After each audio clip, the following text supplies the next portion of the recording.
Hello friends.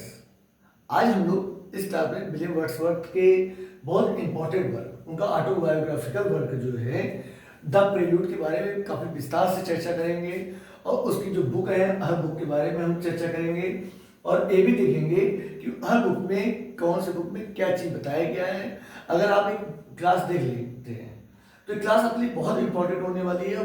The prelude से related जितने भी टॉपिक हैं, हर टॉपिक को हम इसमें देखने वाले हैं, काफ़ी विस्तार से समझने वाले हैं। तो अगर आपने बुक प्रेल्यूड के बारे में अगर कोई भी कन्फ्यूजन है, उन बुक के बारे में आपको जानकारी नहीं है, तो आप अंत तक बने रहिए और आप को वीडियो लास्ट में आपको ये वीडियो काफ़ी हेल्पफुल होगी। तो सबसे पहली बात यह है कि द प्रेल्यूड जो है विलियम वर्ड्सवर्थ का एक बायोग्राफिकल वर्क है। जो वर्क उन्होंने खुद अपने लिए लिखा था, अपनी लाइफ के बारे में लिखा था, अपनी लाइफ से रिलेटेड चीज़ों के बारे में अपना एक्सपीरियंस लिखा है। और इस वर्क को आप जानते हैं कि विलियम वर्ड्सवर्थ ने 1805 में कंप्लीट कर दिया था, लिखा था, ठीक है ना। और लेकिन जो है दुर्भाग्यवश ये वर्क उनकी लाइफ में पब्लिश नहीं हो पाया।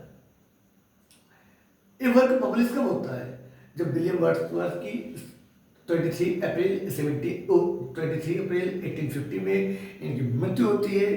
तब विलियम वर्ड्सवर्थ की मृत्यु के बाद, उनकी मृत्यु के 3 महीने बाद, उनकी पत्नी मैरी हचिंसन इस वर्क को लंदन मैगजीन में पब्लिश करवाती हैं। और लंदन मैगजीन के पब्लिशर जो होते हैं वो एडवर्ड मॉक्सन होते हैं, ठीक है। तो ये सारी चीज़ें इनकी पब्लिश के बारे में हमने जाना द प्रेल्यूड के। और दूसरा चीज़ ये है कि द प्रेल्यूड जो वर्क है, जो प्रेल्यूड टॉपिक है, जो टाइटल है, इस वर्क का title the prelude William Wordsworth ने नहीं रखा था।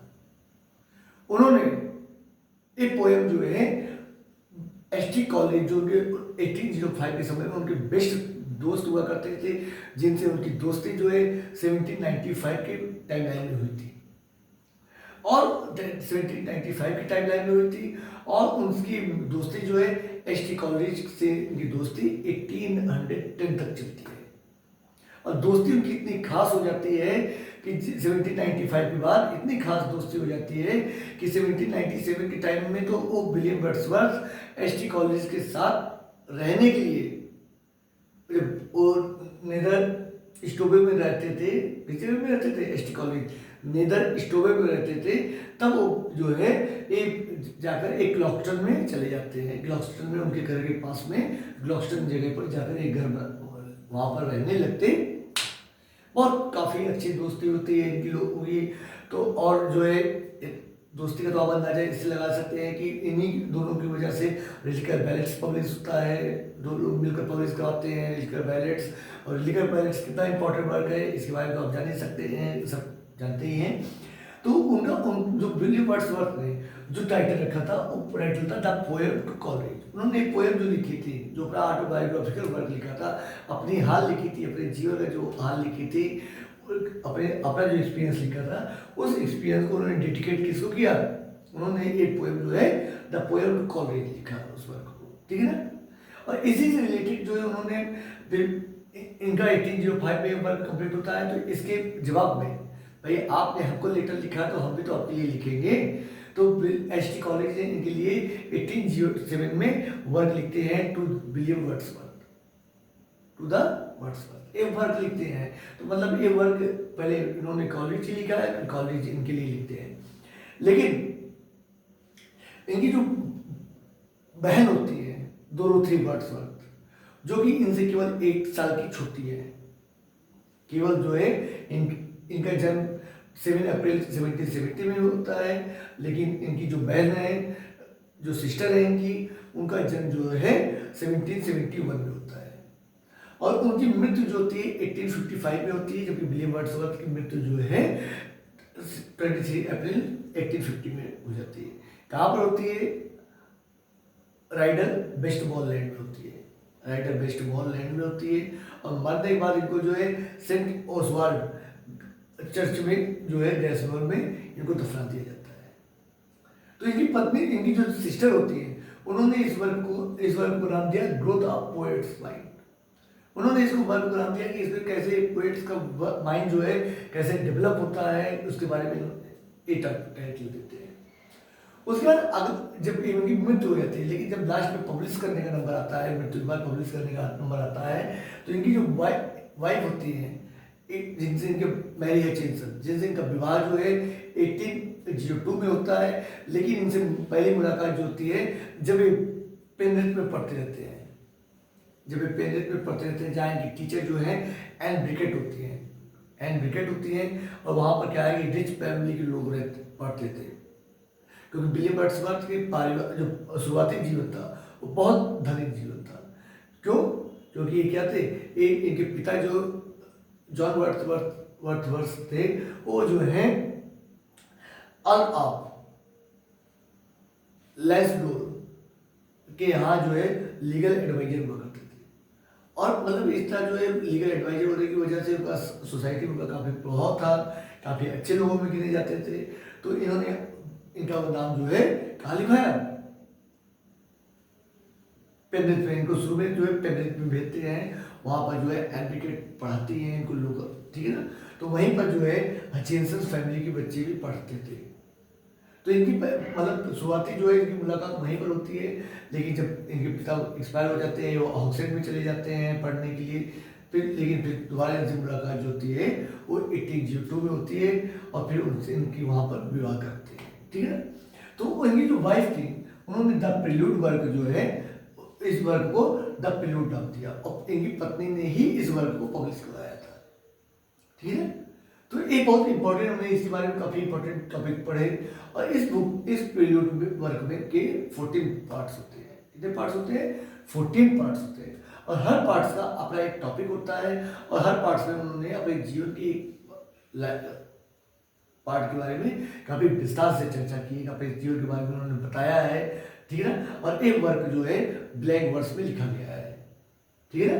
तो अब चलते हैं हम इसके बारे में आगे पढ़ते हैं। और इसका सबसे पहला टॉपिक जो होता है, पहला वर्क जो है, वो पहला जो बुक है, फर्स्ट बुक जो है, वो उसका नाम है इंट्रोडक्शन चाइल्डहुड स्कूल टाइम, ठीक है ना। ये आपके काफ़ी इंपॉर्टेंट चीज़ें हैं कि इनकी जो बुक के नाम है, प्रिल्यूड की जो बुक के नाम है, ये भी आपके लिए काफ़ी इंपॉर्टेंट होने वाले हैं।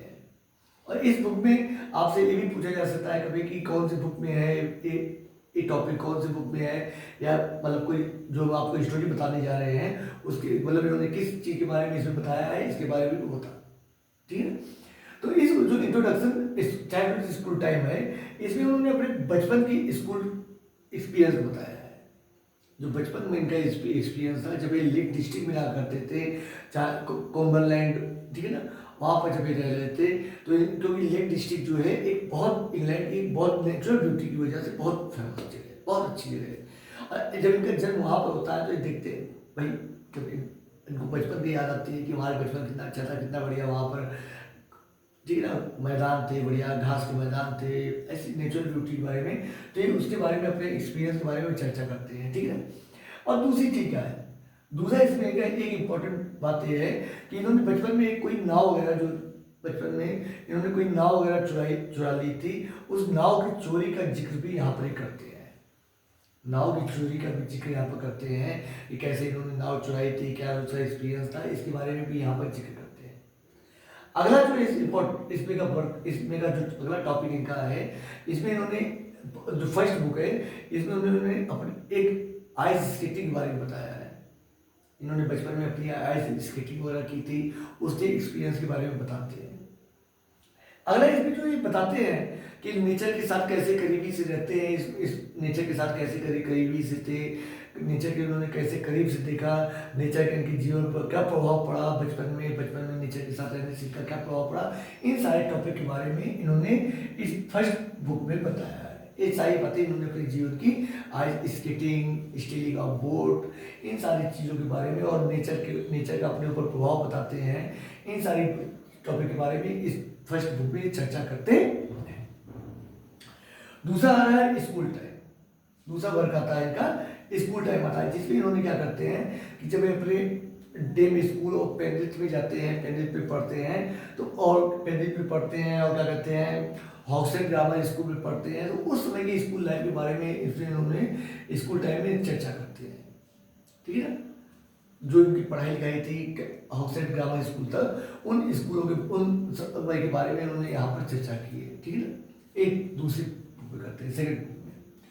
तीसरी बुक क्या है, जब ये कैम्ब्रिज चले जाते हैं पढ़ने के लिए, जब ये कैम्ब्रिज चले जाते हैं पढ़ने के लिए, तो कैम्ब्रिज के बारे में यहाँ पर चर्चा करते हैं। और क्योंकि कैम्ब्रिज चले जाते हैं तो ये वहाँ पर ही पढ़ाई लिखाई करते हैं, तो ये वहाँ के उसके बारे में चर्चा करते हैं। उसमें इन्होंने कैम्ब्रिज के हर एस्पेक्ट के बारे में, कैम्ब्रिज को पहले कैम्ब्रिज जाते हैं, कैम्ब्रिज को देखते हैं, कैम्ब्रिज में उन्होंने क्या देखा, वहाँ के लाइफ के बारे में उन्होंने क्या एहसास किया, वहाँ के लोगों के बारे में क्या एहसास किया। क्योंकि देखिए कैम्ब्रिज एक शहर था और लेक डिस्ट्रिक्ट जो है एक रूरल एरिया था, तो रूरल एरिया से कोई बच्चा जो है शहर में जाता है, जब तो सिटी में जाता है, हाईटेक सिटी में जाता है, तो वहाँ पर वो क्या अनुभव करता है, वहाँ के लोगों के बारे में क्या अनुभव करता है, उसके बारे में उन्होंने वहाँ के बारे में सारा काफ़ी अच्छे से डिस्कस किया है, बहुत अच्छे से बताया है। और इन्होंने वहाँ की गलियों के बारे में, वहाँ के मेलों के बारे में, वहाँ की चर्च के बारे में, वहाँ के लोगों के पब्लिक की डेली लाइफ के बारे में, डेली रूटीन के बारे में काफ़ी विस्तार से चर्चा करते हैं। किस बुक में? 30 नंबर की बुक में, ठीक है। कैम्ब्रिज में जब जाते हैं तो कैम्ब्रिज के लोगों के बारे में, कैम्ब्रिज की लाइफ के बारे में, कैम्ब्रिज की फिजिकल के बारे में काफ़ी अच्छे से विस्तार से चर्चा करते हैं। वहाँ जो मेल मार्केट वगैरह है उस सबके बारे में काफ़ी विस्तार से बताते हैं। अगर चौथी जो बुक आती है, समर वैकेशन बुक आती है। समर वैकेशन क्या होता है, जब गर्मी की छुट्टियों में जो समर वैकेशन में जब वापस आते हैं, तो इन लेक डिस्ट्रिक्ट में, तो लेक डिस्ट्रिक्ट कैम्ब्रिज से जब वापस आए थे, तो उस समय जो लेक डिस्ट्रिक्ट में, तो वहाँ के बारे में बताते हैं कि जब आने के बाद तो कैसे उन्होंने अपना लेक डिस्ट्रिक्ट में अपना समय बिताया, लेक डिस्ट्रिक्ट में कैसे उनको भाई शहर से वापस आए हैं, तो वापस आने के बाद क्योंकि अब उनको एहसास हो रहा है लेक डिस्ट्रिक्ट के बारे में कि हाँ भाई क्या ड्यूटी थी। क्योंकि यहाँ पर जब थे तो जब किसी को दुख मिलता है तब उनको सुख का एहसास होता है। जो सुख यहाँ पर था, यहाँ पर जो सुख था, जब वो कैम्ब्रिज जाते हैं तो फिर इनको फिर एहसास होता है, और वो जब दोबारा मौका मिलता है समर वैकेशन में आते हैं तो काफ़ी विस्तार से उसके बारे में चर्चा करते हैं, अपना अनुभव बताते हैं, नया अनुभव के बारे में बताते हैं। और दूसरा चीज़ क्या है कि यहाँ पर एक जो है जो गरीब और डिस्चार्ज, मतलब ऐसे सोल्जर जिनको जो है मतलब डिस्चार्ज कर दिया गया है, जो रिटायर हो गए हैं, उन सोल्जर की लाइफ के बारे में भी ये चर्चा करते हैं।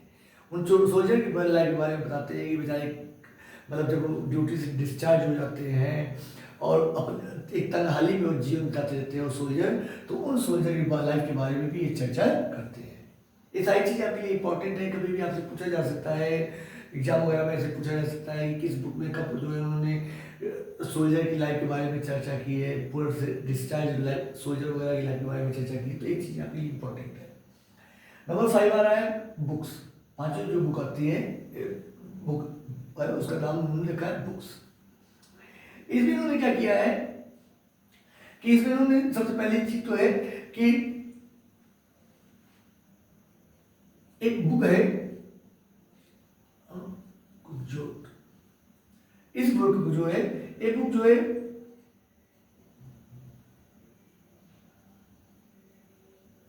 कार्बेंट्स के द्वारा एक बुक लिखी हुई है, डॉन क्विक्सोट एक बुक लिखी गई है।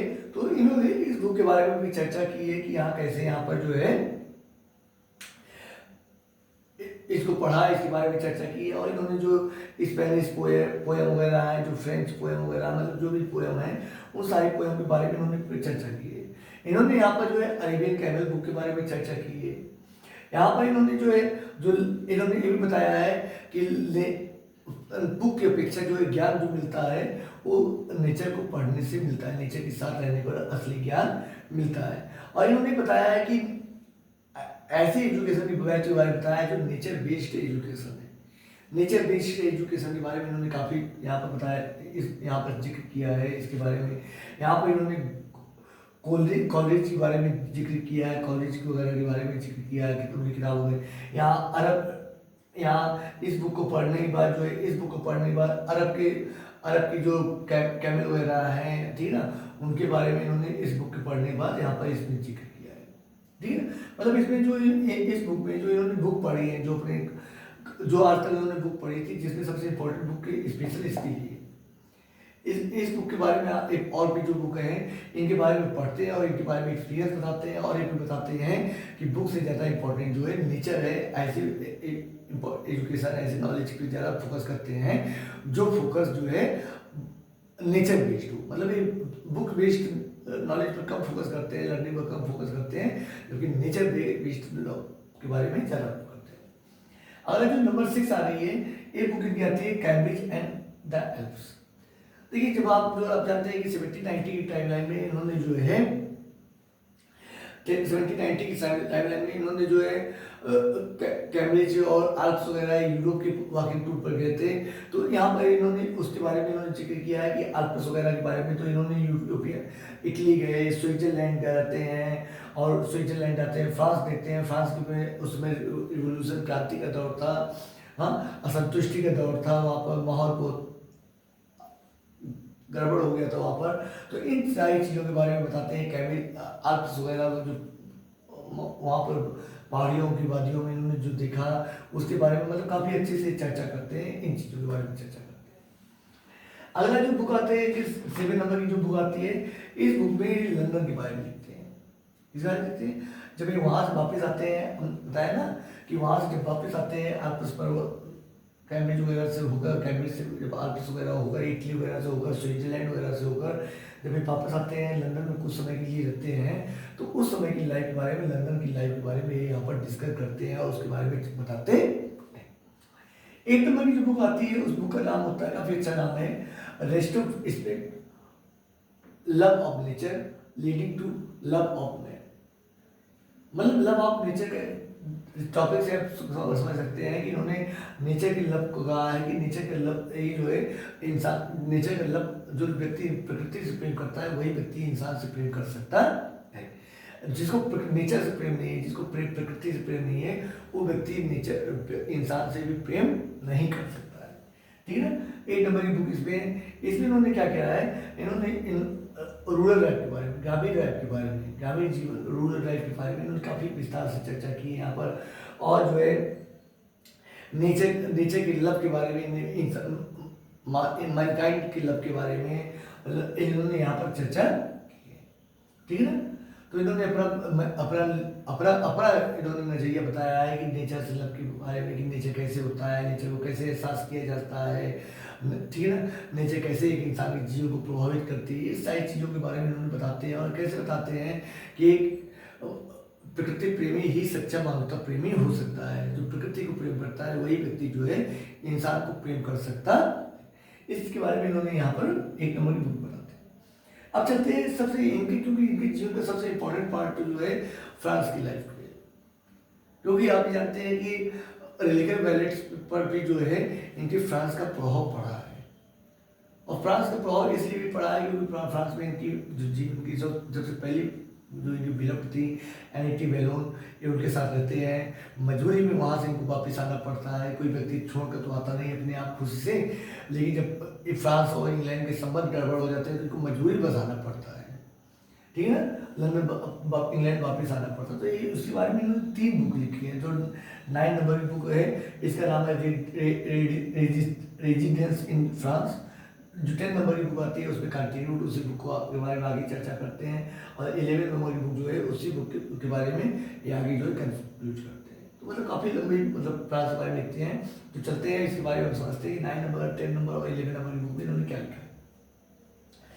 सबसे पहले दिखाते हैं कि जो 9 नंबर की बुक है रेसिडेंस इन फ्रांस, इसमें प्ले वर्ड्सवर्थ ये दिखाते हैं कि जब वो फ्रांस आते हैं, फ्रांस पहुंचते हैं, तो उसके बारे में चर्चा करते हैं। ये चर्चा करते हैं कि एक जो जब वहाँ पर जाते हैं, तो जब वहाँ पर जाते हैं तो ये जो है वहाँ के जो पॉलिटिकल इवेंट होता है, जो वहाँ पर पॉलिटिकल इवेंट होता है उसके बारे में बहुत ज़्यादा ध्यान नहीं देते हैं। बहुत ज़्यादा वहाँ पर उसके बारे में, वहाँ की जो पॉलिटिकल कंडीशन थी उसके बारे में बहुत ज़्यादा ध्यान ये नहीं देते हैं। वहाँ जो रिवोल्यूशन हो रहा है, जो क्रांति है, 1789 क्रांति है, उसके बारे में बहुत ज़्यादा वहाँ पर ध्यान नहीं देते हैं। और यहाँ पर एक जो है एक इनकी फ्रेंड है, माइकल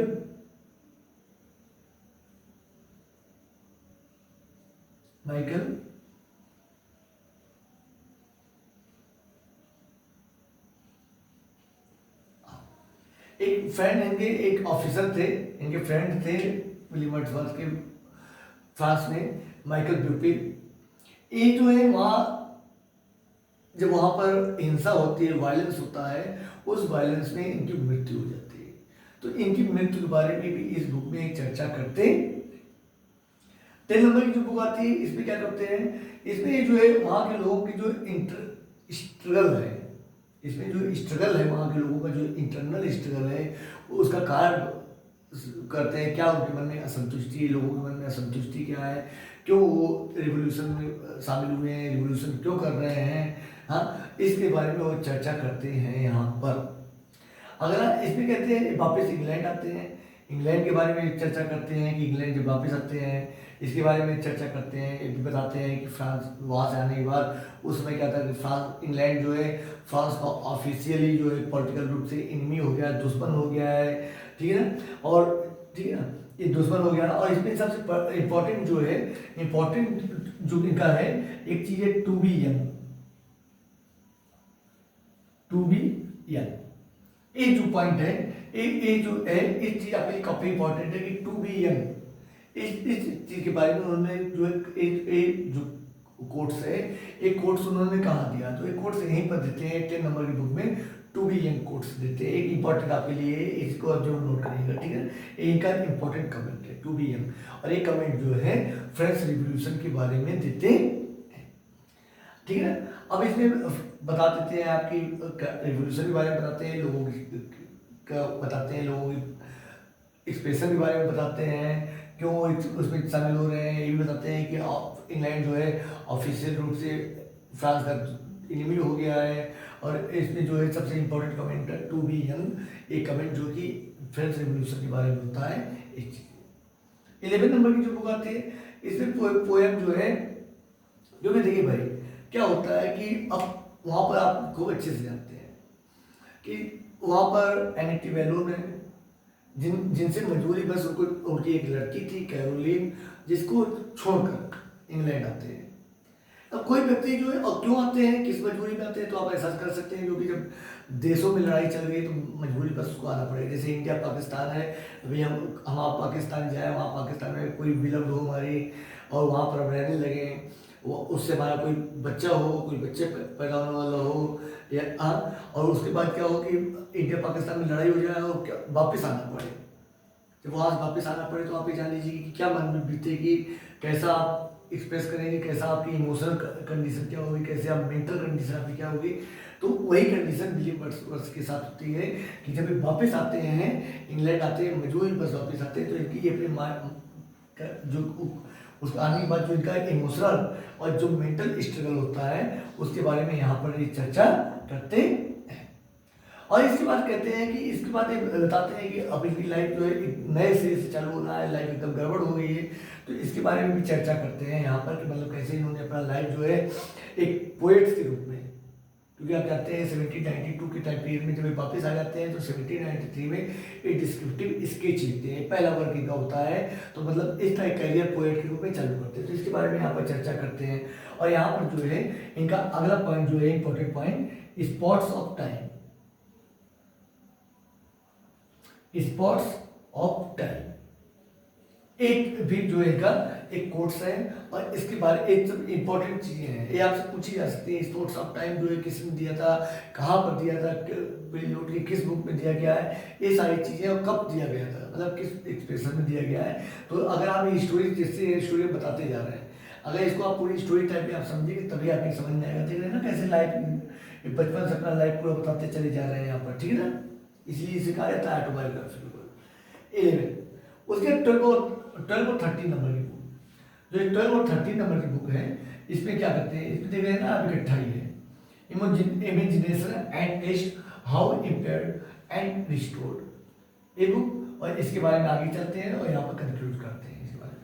तो यहाँ पर पढ़ते हैं क्या, यहाँ पर जो है सैलिसबरी प्लेन, जो साउथ इंग्लैंड में एक सैलिसबरी प्लेन है, उसके वहाँ के बारे में बताते हैं। और अपनी एक सॉलिटरी के बारे में, अपनी एकांत के बारे में, इन सब चीज़ों के बारे में बताते हैं कि कैसे जब यहाँ पर पोएट्स बन जाते हैं तो पोएट बनने के बाद जो है ये अपना इमेजिनेशन के बारे में बताते हैं। प्लेन के इंग्लैंड की जो जहाँ पर सैलिसबरी प्लेन है वहाँ पर एक गए थे घूमने के लिए, वहाँ के बारे में बताते हैं। ठीक है ना। ये सारी चीज़ें बताते हैं कि मतलब एक आप एक पोएट बन चुके हैं, पोएट के बारे में आप अपने जीवन के बारे में बता रहे हैं, क्योंकि ठीक है।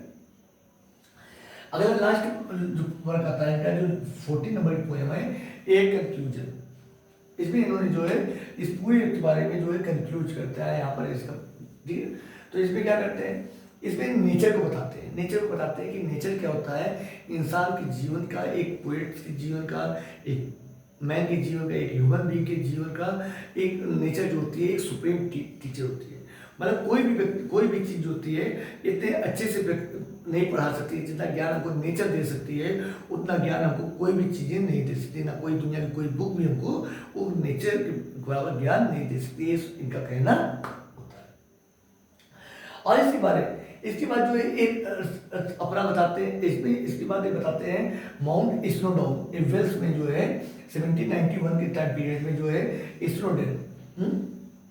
स्नोडॉन वेल्स में जो है स्नोडॉन